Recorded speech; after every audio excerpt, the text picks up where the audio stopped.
ዋና ዋና ዜናዎች በወረዳው እየተከናወኑ የሚገኙ የሌማት ትሩፋት ስራዎች የምግብ ዋስትናን ለማረጋገጥ አስተዋጽኦ እያበረከቱ መሆናቸውን የጠሎ ወረዳ ብልጽግና ፓርቲ ቅርንጫፍ ጽህፈት ቤት አስታወቀም። የ2017 በጀት ዓመት የተቋማት የተግባር አፈጻጸም ግምገማና የእውቅናና ሽልማት መድረክ በሳይለም ወረዳ ተካሄደም። የኮሪደር ልማት ስራውን በተያዘለት ጊዜ ለማጠናቀቅ እየተሰራ መሆኑን የአውራዳ ከተማ አስተዳደር አስታወቀ። የሚሉት ከዜናዎቻችን መካከል ዋና ዋናዎቹ ናቸው። ሰላም ጤና ይስጥልኝ የተወደዳችሁ ተመልካቾቻችን፣ ከከፋ ቴሌቪዥን የሰዓቱን ዜናዎች ይዘን ቀርበናል። ከዜናዎቹ ጋር ቤቴሌም መምሩ ነኝ። አብራችሁን ቆዩ። በቅድሚያ አጫጭር ዜናዎችን እነሆ።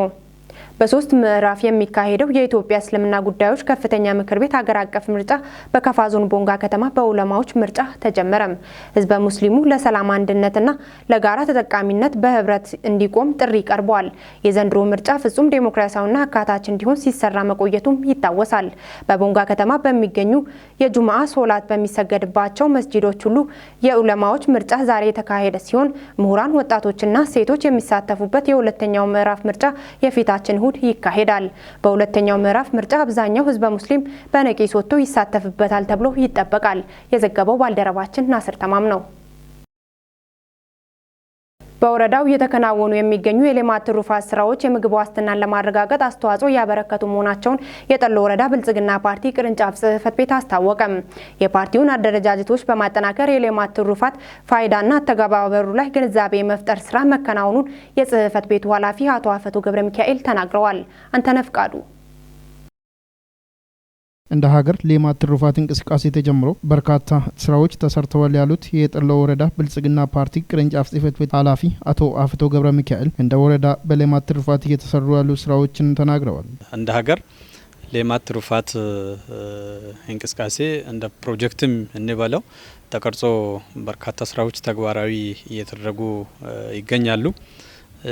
በዋናነት እንግዲህ መንግስትን የሚመራው መሪው ፓርቲው ኢኒሼቲቭ ብለን አጠቃላይ ስራውን ያሳለጥን እንገኛለን። የፓርቲው ኢኒሼቲቭ ከመሆኑ ጋር ተያይዞ በርካታ የሰው ኃይል በርካታ ተግባራት የተሳተፉበት እየተከናወነ ያለ ተግባር ነው። እንደኛ ወረዳም ቀላል የማይባል ተግባራቶች ተከናውነዋል።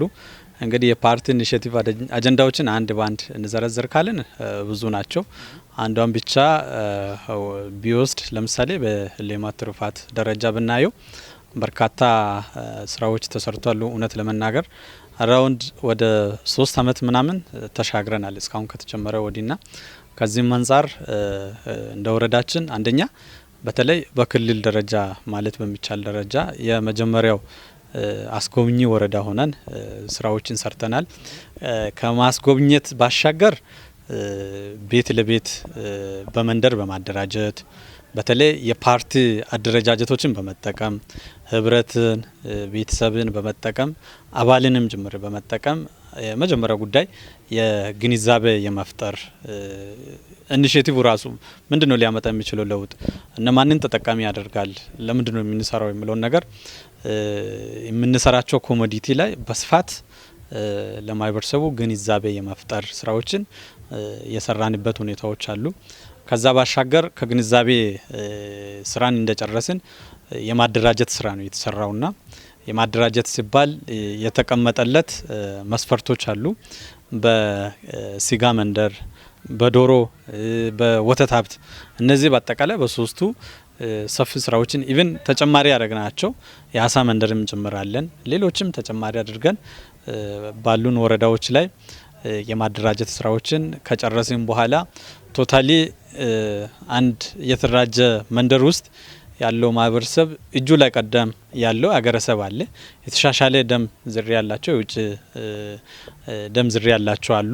በዶሮም ይሁን በከብትም ያለው ምንድነው የሌለው ምንድነው ብሎ ነገር የመለየት ስራ ተሰርቶ የሌለው ላይ የማስገባት አቶ አፈተው አክለው በሌማት ትሩፋት ወረዳውን ሞዴል የማድረግ ስራ የተሰራ ሲሆን በዚህም የተሻለ ውጤት ተመዝግበዋል ነው ያሉት። እዚህ ስራዎችን ከሰራም በኋላ ምንድነው ያደረግነው ቶታሊ ስፔሻላይዝ የማድረግ ሞዴል የማድረግ ስራዎችን የመስራት እንቅስቃሴ ነው የተያዝነው። ከዚህም አንፃር እንደኛ ወረዳ አጋጣሚ ሆኖ እድለኞች ነን። ቀደም ሲል በርካታ እስከ 40 እስከ 50% የሚሆን የውጭ ደም ዝርያ ያላቸው የተሻሻሉ ከብቶች ስላሉ መኖ አካባቢ ላይ ነው በስፋት የሰራ ነው። ቶታሊ እነዚህ ሌማት ትሩፋት ሲታሰብ አንዱ ያለ ቦታ ላይ መኖን በአግባቡ ተክሎ የመጠቀም የማሻሻል ምርትና ምርታማነትን ለማሻሻል የሚደረገው ሳይንሱ ያስቀመጠውን ነገር በትክክል የመጠቀም ጉዳይን በአግባቡ የገመገምንበት ሁኔታ ነው የነበረውና ከዚህ ተነስተን መኖ ላይ ነው በስፋት የሰራ ነውና እንደሚታወቀው መኖን በተለይ በማህበር በማደራጀት በከተማ በማህበር በማደራጀት ከተማ ቦታ እንደሚታወቀው በካሬ እጅግ በጣም ጠባብ ከመሆኑ ጋር ተያይዞ በማህበር አደራጅተን የመስጠት ያንን ሽጦ እንዲጠቀሙ የማድረግ ማህበሩ መኖ ያቀርባል፣ አርቢው ደግሞ እሱን የሚጠቀምበት ሁኔታዎችን በስፋት እየሰራን የመጣንበት ሁኔታዎች አሉ። ስራውን የተሳካ ለማድረግ የድጋፍና ክትትል ስልታቸውንም ተናግረዋል። ውጤታማነትን ለመለካት አንደኛው በተለይ የተቀመጡ ክራይቴሪያዎች አሉ። እነሱ ስለማሟልቶ ስለመገኘታቸው በሚገባ በባለሙያ ይገመገማል፣ ይደገፋል። ብቻም ሳይሆን በክላስተርም በቀበሌ ደረጃም ኢቭን በመንደር ደረጃም አመራር በማሰማራትም ሰፊ ድጋፎች ይሰጣሉ። ከድጋፎች ባሻገር የመጡ ውጤቶችም ምን አመጣን የሚለው ነገርም መኖር መቻል ስላለበት የሚፈለገው ውጤትም ስለሆነ ምን ያክሉ ተጠቃሚ ያደርጓል፣ ምን ያክል ውጤት አምጥተናል የሚለው ነገር በአመራር ስርዓትም እየተገመገመ የመጣበት ሁኔታዎች አሉና አንዱ መጨረሻ ላይ የማስቀምጠው ነገር ምንድነው ጥሩ እውነት ለመናገር ትልቅ አጀንዳ ነው፣ ትልቅ አድቫንቴጅ ነው ለማህበረሰባችን። እኛውን ይዘርን እየሰራን ያለ ነው ምንድነው የጉብኝት ማዕከል ወደ መሆን ነው። የጉብኝት ማዕከል ወደ መሆን ነው እየተንቀሳቀስን ያለ ነውና የሚቋረጥ አይደለም። የሆነ ወቅት ላይ የሆነ አካል ስለመራ የሆነ ሰው ስለሰራ ብቻ ሚታይ የሆነ አካል ያ ሰው ሲጠፋ መቆም የሚችል መሆን የለበትምና ቀጣይነት ባለው ተረጋገጠ የሌማት ትሩፋት በተለይ የተትረፈረፈ ሀብት አግኝቶ ማህበረሰቡ ለገበያም ለራሱም ተጠቅሞ የተሻለ ኢኮኖሚ የሚያገኝበትን አውድ ለመፍጠር ነው ይዘን እየሰራን ያለነውና በ2018 የምርት ዘመን ከ3000 ሄክታር በላይ ማሳ በትራክተር ለማረስ ማቀዱን የጊምቦ ወረዳ አስተዳደር አስታወቀም። የወረዳው ምክር ቤት 4ኛ ዙር 12ኛ ዓመት 7ኛ አስቸኳይ ጉባኤ አካሂዷል። ከወረዳው መንግስት ኮሚኒኬሽን ጉዳዮች ጽህፈት ቤት የተገኘውን ዘገባ ተከታትለን እንመለስ። የጊምቦ ወረዳ ምክር ቤት 4ኛ ዙር 12ኛ ዓመት 7ኛ አስቸኳይ ጉባኤ ባካሄደበት ወቅት በ2018 በጀት ዓመት ከቀረበው እቅድ በግብርናው ዘርፍ በክረምት አዝመራ ከ7000 ሄክታር በላይ ማሳ በተለያዩ ሰብሎች የሚሸፈን መሆኑ የተጠቆመ ሲሆን በበጋ አዝመራ ወቅት ከ17300 ሄክታር በላይ ለማልማት ታቅዶ እንደሚሰራ በቀረበው እቅድ ተገልጿል። 3100 ሄክታር ማሳ የትራክተር እርሻን በመጠቀም ማልማት፣ 1500 ሄክታር እንሰት፣ 280 ሄክታር ያረጁ ቡናዎችን ለመጎንደል መታቀዱም ተጠቁሟል። በስራና ክህሎት ጽህፈት ቤት ከ4500 በላይ ስራ አጥ ወጣቶችን በመለየት ከ10 ሚሊዮን 400 ሺህ በላይ ብድር በማመቻቸት በገጠርና በከተማ እንደሚሰራም ተመላክቷል። በመንገድ ልማት በ2018 ዓመተ ምህረት 43.12 ኪሎ ሜትር ጥገናና 44.2 ኪሎ ሜትር አዲስ መንገድ ለመስራትና በከተማ ልማትና ኮንስትራክሽን ጽህፈት ቤት 10 ኪሎ ሜትር አዲስ መንገድ ከፈታ 2.75 ኪሎ ሜትር መንገድ መልሶ መጠገን በእቅድ ተቀምጧል። በገቢ አሰባሰብ 610 ሚሊዮን 733132 ብር ለመሰብሰብ እቅድ ተይዟል። በጤናው ዘርፍ 20 ሺህ የማህበረሰብ ክፍሎችን የጤና መድህን አባል በማድረግ እንዲጠቀሙ ማስቻል፣ የጤና ተቋማቶች 150 ሺህ ብር ገቢ በመሰብሰብ ተጠቃሚ እንዲሆኑ፣ በወሊድ ወደ ጤና ተቋማት ለሚቆዩ እናቶች የሚውል 1 ሚሊዮን 327700 ብር ከሁሉም ቀበሌዎች የሚሰበሰብ መሆኑን በእቅዱ ተይዟል። የጊምቦ ወረዳ ምክር ቤት እያካሄደ ባለው 4ኛ ዙር 12ኛ ዓመት 7ኛ አስቸኳይ ጉባኤ የ2018 ዓመተ ምህረት ፈጻሚዎች እቅድ ላይ ከምክር ቤቱ አባላት ለተነሱ ሀሳብና አስተያየት የወረዳው ምክትል ዋና አስተዳዳሪ አቶ ትብብሩ አሰፋ ምላሽና ማብራሪያ ሰጥተዋል። ወረዳው በተለያዩ ዘርፎች ግንባር ቀደም በመሆን የጉብኝት ማዕከል መሆኑን ገልጸው ባሳለፍነው በጀት ዓመት በዞን በሚካሄዱ ማጠቃለያ መድረኮች ወረዳው ግንባር ቀደም በመሆን ተሸላሚ እየሆነ ይገኛል ብለዋል። በቀጣይ የስራ ዘመን ወረዳው የህዝብ ተጠቃሚነት ላይ በትኩረት እንዲሰራ የሁሉም ርብርብና ቅንጅት አስፈላጊ ነው ሲሉም ተናግረዋል። የቀረበውን እቅድ ወደ ውጤት ለመቀየር አርሶ አደሩ ቴክኖሎጂና የሜካናይዜሽን እርሻን እንዲጠቀም ማስቻል፣ ቡና የከፋ ታሪክ ጋር የተቆራኘ መሆኑን በመረዳት ውጤታማ ሆኖ በኢኮኖሚ ተጠቃሚ ማድረግ፣ በተመሳሳይ አርሶ አደሩ እንሰት በመትከል የምግብ ዋስትናን ማስጠበቅና የከፋን ባህል ማሳደግ ላይ ትኩረት መስጠትና በወረዳው በሚገኘው ባህል መንደር የተጀመረውን የልማት ስራ በማጠናከር በ2018 በጀት ዓመት ተጨማሪ ፕሮጀክቶች ይሰራሉ ብለዋል። በትምህርቱ ዘርፍ ተማሪዎች ብቁና ተወዳዳሪ እንዲሆኑ የምገባና ክትትልና ድጋፍ በማድረግ ውጤታማ እንዲሆኑ ማስቻል በትኩረት ከሚሰሩ ተግባራቶች መካከል መሆናቸውንም አንስተዋል። የገቢ አሰባሰብ እቅድ የዘንድሮ በጀት ዓመት ከፍ ያለ ነው ያሉት አቶ ትብብሩ ይህን እቅድ በማሳካት የህብረተሰቡን የልማት ጥያቄ ለመመለስ በትኩረት ይሰራል ብለዋል። አካባቢው ፍጹም ሰላም መሆኑን ይበልጥ አጠናክሮ ለማስጠበቅ የማህበረሰቡ ውይይትና የሃይማኖት ፎረም በማጠናከር ይሰራል ብለዋል። ባህልን ማስተዋወቅ ላይ የመግባቢያ ቋንቋ የሆነውን ካፍኖኑን በመጠቀም ማሳደግ፣ የተለያዩ የንግድ ተቋማቶች የከፋን ባህል በመጠቀም ማጉላት አለባቸው ብለዋል። በ2018 ዓመተ ምህረት የጊምቦ ወረዳ በጀት 875 ሚሊዮን 697957 ብር ከ89 ሳንቲም ሆኖ ጸድቋል። ይህም ካለፈው በጀት ዓመት ሲነጻጸር 77% እንደጨመረ የወረዳው ፋይናንስና ኢኮኖሚ ልማት ጽሕፈት ቤት ኃላፊ አቶ በላይ ኃይሌ በጀቱን ባቀረቡበት ወቅት አብራርተዋል። 260 ሚሊዮን 780,967.91 ብር ከመንግስት ካዝና፣ 71 ሚሊዮን 202,310 ብር ከ8 ሳንቲም ከማዘጋጃ ቤቶች፣ 17 ሚሊዮን ከጤና ተቋማት፣ 14 ሚሊዮን 241,183 ብር ከ47 ሳንቲም ከትምህርት ቤቶች፣ 508 ሚሊዮን 289,633 ብር ከ8 ሳንቲም ከመደበኛ ገቢና 4 ሚሊዮን 183,862 ብር ከ29 ሳንቲም ከተለያዩ ድጋፍ ሰጪዎች ይገኛል ተብሎ ይጠበቃል ብለዋል። በሌላ በኩል 11 ካፒታል ፕሮጀክቶች የሚሰሩ ሲሆን ለዚህም የተያዘው በጀት 181 ሚሊዮን 570 ሺህ መሆኑን አቶ በላይ ኃይሌ ለምክር ቤቱ ተናግረዋል። በቀረበው በጀት የምክር ቤቱ አባላት ሀሳብና አስተያየት ሰጥተው ነው የጸደቀው። የኮሪደር ልማት ስራውን በተያዘለት ጊዜ ለማጠናቀቅ የተሰራ መሆኑን የአውራዳ ከተማ አስተዳደር አስታወቀም።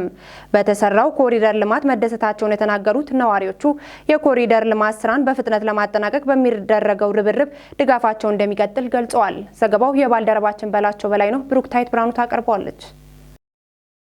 ከነዋሪዎቹ መካከል አቶ አብዮት አለሙና አቶ አድማስ ወልዴ የከተማዋን ገጽታ እየቀየረ ያለውን የኮሪደር ልማት የእግረኛውን መንገድ በማስፋትና ከተማውን ለማሳደግ ምቹ ዕድል የፈጠረ ተግባር መሆኑን አንስተዋል። ከተማ መዋቅር ደግሞ ይህንን ከተማ ማስዋብ አለብን፣ ከሌሎች ከተሞች ጋር ተፎካካሪ ማድረግ አለብን ከሚል አንጻር ያው ወደ ስራ በጉልበት አልገባም። ማህበረሰቡን ወስዶ አወያይቶ የጋራ መርጦ ከያዘ በኋላ ነው ወደ ተግባር የገባው። ሲገባም ደረጃ በደረጃ ነው። ሌላ ሀገር የምንመኘው ነገር ወደዚህ መምጣቱ ተገቢ ነው። ምንም ህዝብን የሚጎዳ ሳይሆን ህዝብን የሚጠቅም ነው ብዬ ነው በግሌ የሚያስበው። ምክንያቱም እግረኛና ተሽከርካሪ ፊት እየተጋፋን ነው እየሄድን ያለ ነው። አሁን ቤቶች ወደ ኋላ እየተጠጉ ሲስተካከሉ አንደኛ ማህበረሰቡ ከመኪና አደጋ ራሱን በአግባቡ ይጠብቃል ነው። ሁለተኛ ደግሞ የከተማ ውበት በአግባቡ ይጠበቃል። አንድ ከተማ ውብ ከሆነ ለትውልድም ሆነ አሁን ላለው ጄኔሬሽን ጠቃሚ ስለሆነ እኔ ይሄ ኮሪደር መምጣቱ ተገቢና እንደውም ዘገየ ነው።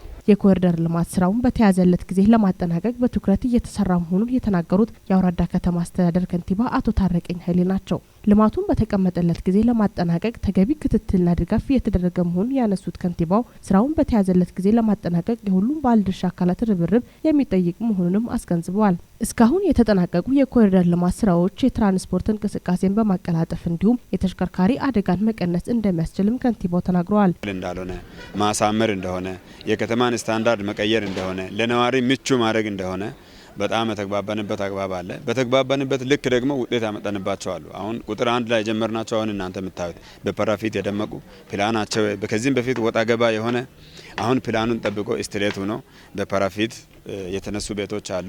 መንገዶች የሚያሰፉበት አግባብ አለ ወሰኑ ሲጠበቅ። በተመሳሳይ መልኩ ደግሞ ፓራፊት ወጥ የሆነ የከተማን ስታንዳርድ በሚጠብቅ ሁኔታ ቀለም ተሰጥቶ ቀለም ተመርጦ ቀለም የተቀቡበት አግባብ አለ ማለት ነው። አሁን ይሄን ወደ ቁጥር 2 ስንመጣ ደግሞ ይሄን ቁጥር 2 ስንጀምር ቁጥር 1 ለኛ መነሻ ሆኗል ማለት ነው። ቁጥር 1 ላይ ከህብረተሰቡ ጋር ተወያይተን ትንሽ ጊዜ በልተናል። እዛ አካባቢ ላይ ለምን መግባባቱ እንዲኖር ነው። ሰው ማፈናቀል የሚለውን ሀሳብ ረስቶ ከተማውን አሳምሬ እጠቀማለሁ የሚለውን ግንዛቤ እንዲይዝ ነው። በዚህም ልክ ወደ ቁጥር 2 ሲመጣ ብዙም አልከበደንም። ቁጥር 2 ላይ አንድ መድረክ ነው ፈጠር ነው። በአንድ መድረክ ደግሞ ሁሉም ማህበረሰባችን መጥቶ በመድረኩ ማንሳት ያለበትን ጥያቄ አነስቶ መስጠት ያለበትን አስተያየት ማንዴት ለኛ ሰጥቶ አሁን ይሄ በሚታዩት ልክ ቤቱን በማፍረስ ወሰን በማስጠበቅ የሚሆን የከሰሙ ቤቶችን ለማንሳት ፓራፊት ለማንሳት ማቴሪያል በማቅረብ የሚሆን ሁሉም እየተረባረበ ባለበት አግባብ አለ። ይሄ ደግሞ የመጣው ምንድነው? አንደኛ የኮሪደር ጽንሰ ሀሳቡና አላማውን ስለተረዱ ነው። ምንድነው የሚሰጠው ፋይዳ? አንደኛ ስታንዳርዱን የጠበቀ ከተማን ማየት ነው። ሁለተኛ ደግሞ ከተለያዩ ለምሳሌ ይሄን ወሰን ስናስጠብቅ የመንገድን ስፋት ነው የምናስጠብቀው። ይሄ መንገድ ስፋት ሲጠበቅ የእግረኛና የመኪናን መንገድ ለየን ማለት ነው። በዛን ሰዓት ከተለያዩ አደጋዎች የሚቀንሱ ነገሮች አሉ። ለምሳሌ የመኪና አደጋ ሊኖር ይችላል፣ የባጃጅ አደጋ ሊኖር ይችላል። የመንገድ ጥበቶች ሲኖሩ ንብረት ላይ ውድመት ይደርሳል፣ በሰው ሕይወት ላይ ኪሳራ ይደርሳል። በተሰራው ኮሪደር ልማት መደሰታቸውን የተናገሩት ነዋሪዎቹ የኮሪደር ልማት ስራን በፍጥነት ለማጠናቀቅ በሚደረገው ርብርብ ድጋፋቸውን እንደሚቀጥል ገልጸዋል። እንደሰጠና ለሌሎች መንደሮች ሳቢ መሆኑን ያሳየበት አግባብ ነው አለው። ይህን ተከትሎም ወደ ቀስት አካባቢ ወደ ተግባር ገብቷል። አሁን ወደ መጨረሻ አካባቢ ወደ እኛም የመጣበት አግባብ ነው ያለው። እኛም ይህንን ተከትለን በፍቃደኝነት ነው እያፈረስን ያለ ነው። ማፍረስ ብቻም አይደለም፣ ማቴሪያል አቅርበን ቤቱን ለማደስም ራሳችን እያዘጋጀን ያለንበት አግባብ ነው። ኮሪደር ወደኛ ሰፈር ከመምጣቱ በፊት እኔ ቀድሜ ማቴሪያል አዘጋጅቻለሁ። ምክንያቱም በንግድ ስራ ወደ ሌላ አካባቢ እየተንቀሳቀስኩ እያየው ስለሆነ፣ ስለዚህ ማህበረሰቡ እዚህ አካባቢ እዚህ ሰፈር ያለ ማህበረሰብ እኔን አይቶ የተሻለ ነገር ይስራ ብዬ ከኋላ ከጀርባችሁ የሚታየው ማቴሪያል አሸዋ፣ ድንጋይ ወደ ማምጣቱ ደረጃ ነው ያለውት። እኔ ቀድሜ ያለው ለማለት ፈልጌ ነው። ወሰን የማስከበርና ንብረቶችን የማስነሳት ስራ ህብረተሰቡን ባሳተፈ መልኩ መከናወኑ የኮሪደር ልማት ስራ ውጤታማነት እገዛ ስላለው በዚህ መልኩ ተጠናክሮ መቀጠሉን ገልጸዋል። በኮሪደር ልማት ስራ ህብረተሰቡ ጉልህ አስተዋጽኦ እያበረከተ መሆኑን የጠቀሱት ከንቲባው የተጀመሩትን በቅርብ ጊዜ ውስጥ በማጠናቀቅ ቀጣዩን የኮሪደር ልማት ምዕራፍ በሌሎች ከተማዎች ለማስጀመር ከከተማ ነዋሪዎች ጋር በመቀናጀት ርብርብ እየተደረገ መሆኑን ገልጸዋል። እንግዲህ ሁሉም ቀጠና የፍቅር ቀጠናን የሚካኤል መሀል ሰፈሩን አሁን ሚካኤል መሀል ሰፈር ያልነው የለማውን ነው። አሁን እያለማን ያለነው ሚካኤል ሰፈር ነው። ቡባ ቀጠና ውስጥ ነው ያለው። ለዚህ የነዚህን ተሞክሮ መውሰድ መቻል አለባቸው ብዬ አስባለሁ። አንደኛ ኮሪደር ለምንድን ነው የተሰራ ያለውን የሚል ጽንሰ ሀሳብ ሊወስዱ ይገባል። ኮሪደሩ አገልግሎቱ ምንድን ነው የሚሰጠው አገልግሎት ምንድን ነው ለከተማችን የሚፈይደው የሚለውን ጽንሰ ሀሳብ መውሰድ መቻል አለባቸው ብዬ አስባለሁ። ሁለተኛ በመሰረታዊ ሀሳቡ ላይ ከተስማሙ በኋላ እንደነዚህ ወደ ተግባር መግባት መቻል አላቸው። አንደኛ ወሰን ማስከበር። ከተማ የምትተዳደረው በፕላን ነው። ፕላን ካልተከበረ ከተማ አይባልም። አንድ ከተማ ፕላኑን በጣም ይዞ በፕላኑ መሰረት ማስተዳደር ሲጀመር በጣም ውበት ነው። ቅድም ያልናቸውን ነገር የሰው ሕይወት ላይም የንብረት ላይም የተለያዩ ቦታዎች ላይ የሚደርሱ ኪሳራዎችን መቀነስ ይችላል ማለት ነው። ለዚህ በዚህ ልክ እነዚህ እያደረጉ ያሉትን ተግባር ቀጥሎ መዋቅር ላይ ቀጥሎ ቀጠና ላይ ያሉ ለምሳሌ ወደ ኡፋ እነዳለን፣ ወደ ገበራ መጃ እነዳለን፣ ወደ ኩቲ መውረጃ እነዳለን። እዛ ላይ ፕላን የማስከበር ወሰን የማስከበር ላይ ያለውንና የኮሪደርን ሀሳብ የነዚህን ተሞክሮ ወስዶ በአጭር ጊዜ አልምቶ ከተማችንን አንድ ምዕራፍ ማሻገር አለባቸው የሚል ነገር ነው አለ። ሲጠራም በመድረኩ ህፃንም ወጣትም ሁሉም ሰው ተገኝቶ የራሱን ሀሳብ ሬዝ ማድረግ መቻል አለበት። የራሱን ሀሳብ አነስተው ሀሳቡ ላይ የጋራ መግባባት ላይ ደርሶ ከተማውን ማሳደግ መለወጥ መቻል አለበት የሚል መልእክት ነው በነበኩል ያለው። የ2017 በጀት ዓመት የተቋማት የተግባር አፈጻጸም ግምገማና የእውቅናና ሽልማት መድረክ በሳይለም ወረዳ ተካሄደም። በተግባር አፈጻጸማቸው ግንባር ቀደም ለሆኑት እውቅናና ሽልማት መስጠት ያስፈለገበት ምክንያት በቀጣይ የስራ ዘመን በወረዳው ውጤታማ ስራዎች በበለጠ መከናወን እንዲችሉና ኋላ የቀሩትን ለማነቃቃት መሆኑን የሳይለም ወረዳ ፐብሊክ ሰርቪስና የሰው ሀብት ልማት ጽሕፈት ቤት አስታውቋል። ከወረዳው መንግስት ኮሚኒኬሽን ጉዳዮች ጽሕፈት ቤት የተገኘውን ዘገባ ክፍለ ዓለሙ ያቀርበዋል። የጽህፈት ቤቱ ኃላፊ አቶ ተሾማ አለሙ እንደገለጹት በደቡብ ምዕራብ ኢትዮጵያ ሕዝቦች ክልል መንግስት የፐብሊክ ሰርቪስና የሰው ሀብት ልማት ቢሮ በቁጥር 9/2017 ዓ.ም ባወጣው የሰራተኞች የእውቅናና ሽልማት መመሪያ መሰረት ከፖሊስ ተቋም በስተቀር በሁሉም ሴክተሮች የግምገማና ምዘና ስርዓቱ በተሳካ ሁኔታ ተካሂዷል። አቶ ተሾማ አክለውም የሴክተሮች አፈጻጸም ምዘና ጠቀሜታው የመንግስት አገልግሎቶች በግልጸኝነትና በተጠያቂነት እንዲሳለጡ ከማድረግ በተጨማሪ የህብረተሰቡን ተጠቃሚነትና እርካታን ለማሻሻል ድርሻው የጎላ መሆኑን ተናግረዋል። የግምገማ ሂደቱ ካተኮረባቸው መስፈርቶች መካከል ሰብአዊ የተቋማት ልማት፣ የተቋማዊ ባህል አፈጻጸም፣ የአገልግሎት አሰጣጥ፣ የእቅድ አፈጻጸም ውጤታማነትና የተገልጋይ እርካታና አመኔታ እንዲሁም በቲም የመስራት ችሎታና ሌሎች ምዘናዎችን ያካተተ ነው። በወረዳው ውስጥ ባሉ ተቋማት 83 የስራ ሂደቶችና 262 ፈጻሚዎች ያሉ ሲሆን ከነዚህ ውስጥ 8 ስራ ሂደቶችና 7 ፈጻሚዎች የተቋሞቻቸውን እቅድ ለማስፈጸም ያላቸው ዝግጁነትና ውጤታማነት ተመዝኖ ለእውቅናና ሽልማት መብቃታቸው በሌሎች ውስጥ ቁጭትና ወኔን ሰንቋል። በ2017 የበጀት ዓመት በአጠቃላይ ተግባር አፈጻጸማቸው ከተመዘኑት ሴክተሮች መካከል የሳይለም ወረዳ ምክር ቤት፣ ጤና ጽሕፈት ቤትና ከተማ ልማት ጽሕፈት ቤት ከአንደኛ እስከ 3ኛ ያለውን ደረጃ በመያዝ የእውቅናና የዋንጫ ሽልማት ተበርክቶላቸዋል። በዚሁ መርሃ ግብር ላይ የተገኙት የሳይለም ወረዳ ዋና አስተዳዳሪ አቶ አማኑኤል አየለ ምዘናው በፈጻሚ በስራ ሂደትና በተቋማት መካከል የስራ ተነሳሽነትና ጤናማ የውድድር መንፈስን በመፍጠር የሕዝቡን ማህበራዊና ኢኮኖሚያዊ ችግሮች ለመፍታት እንዲሁም ዘላቂ ልማትን ለማረጋገጥና የአንዱ ተሞክሮ ለሌሎችም መነሻ ሆኖ እንዲያገለግል ያስችላል ብለዋል። አቶ አማኑኤል አክለውም የተቀመጠውን የግምገማ መስፈርት ማሟላት ያልቻሉ ተቋማትና ፈጻሚዎች ከችግሩ ፈጥነው በመውጣት ተግባሮቻቸውን በተቀላጠፈና ሕዝብን በሚያረካ መንገድ መከወን እንዳለባቸው አሳስበዋል። የተግባር ውስንነት ያለባቸው የግምገማ ሂደቱ ቀጣይነት ያለው መሆኑን አውቀው በመመሪያና ደንቡ መሰረት ለማህበረሰቡ የተሟላ አገልግሎት በተገቢው ሰዓትና ቦታ ለመስጠት ከወዲሁ ራሳቸውን ማዘጋጀት እንዳለባቸውም አስገንዝበዋል። የከፋ ዞን ፐብሊክ ሰርቪስና የሰው ሀብት ልማት መምሪያ የሪፎርም ስራዎች ስራ ሂደት አስተባባሪ አቶ አብይ አንጋሞ የስራ ሂደቶችና ፈጻሚዎች መቀናጀት ተቋማትን ለመገንባትና የመንግስት አገልግሎቶችን በተገቢው ለህዝቡ ለመስጠት ያስችላል ብለዋል።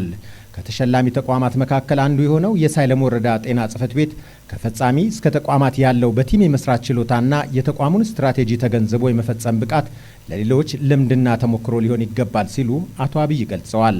ከተሸላሚዎቹ መካከል አቶ አክሊሉ እሸቱና አቶ አስራት አለማየሁ እንደገለጹት በየደረጃው ያሉትን አደረጃጀቶችን ተጠቅሞ የተቋሙን ግብና ዓላማ በሚያሳኩ ሁኔታዎች ዙሪያ በጥልቀት በመወያየትና የአሰራር ሰዓቱን ተከትለው በመስራታቸው ለእውቅናና ሽልማት መብቃታቸውን ገልጸዋል። የተሰጣቸው እውቅናና ሽልማት በ2018 የበጀት ዓመት የማይዋዥቅ ተቋም ለመገንባት የያዙትን እቅድ ለማሳካት የሚያስችል መሆኑንም አብራርተዋል። የካፈቾ ብሔር ዘመን መለወጫ በዓል ማሽቃሬ ባሮ የብሔሩን ታሪክ ማንነትና ባህል በጠበቀ መልኩ እንዲከበር ሁሉም የድርሻውን መወጣት እንዳለበት የጠሎ ወረዳ አስተዳደር አስታወቀም። ማሽቃሬ ባሮን በድምቀት ለማክበር የሚያስችል ቅድመ ዝግጅት ዙሪያ ባለድርሻ አካላት በተገኙበት ውይይት ተደርጓል። ከወረዳው መንግስት ኮሚኒኬሽን ጉዳዮች ጽሕፈት ቤት የተገኘውን ዘገባ ተከታትለን እንመለስ። በጠሎ ወረዳ በካፍቾ ብሔር ዘንድ ትልቅ ቦታ የሚሰጠው የዘመን መለወጫ በዓል ወይም ማሽቃሬ ባሮን በወረዳ ደረጃ በ18ቱ የከፋ ነገስታት መካነ መቃብር ሾሻ ሞጎ ለማክበር ከወዲሁ መዘጋጀትና ወደ ስራ መግባት ያስፈልጋል ያሉት የወረዳው ዋና አስተዳዳሪ አቶ አትርሴ እሸታቸው ከዚህ በፊት የነበረውን የመንገድ ችግር ለመፍታት ጥረት እየተደረገ ነው ብለዋል። በዓሉ እስካሁን በመጣንበት ጊዜ በወረዳ ደረጃ ሲከበር በበርካቶች ዘንድ ተወዳጅነትን ከማትረፍ ባለፈ የብሔሩን አንድነትና ባህል ያጠናከረ መሆኑን ያነሱት ዋና አስተዳዳሪው የዘንድሮውን በዓል በአማረና በደመቀ መልኩ ለማክበር ሁሉም በባለቤትነት መረባረብ እንዳለበት ጥሪ አቅርበዋል። የወረዳው ብልጽግና ፓርቲ ቅርንጫፍ ጽሕፈት ቤት ኃላፊ አቶ አፈቶ ገብረ ሚካኤል በበኩላቸው ባህል ለቱሪዝምና ኢኮኖሚ ያለው አበርክቶ ከፍተኛ በመሆኑ ይህንን በማጠናከር ረገድ አመራሩ የማስተባበር ድርሻውን በአግባቡ መወጣት አለበት ብለዋል። በወረዳው የነበረው የዝግጅት ስራ ለሌሎች ተሞክሮ ሆኖ የተወሰደ መሆኑን የጠቆሙት አቶ አፈቶ ለወረዳዊ በዓል ዝግጅት ያለውን የእናቶችን ባህላዊ የምግብ ዝግጅት ሙያና አጠቃላይ በማህበረሰቡ የሚታዩ ነገሮችን በሙሉ ማድመቅ ያስፈልጋል ብለዋል።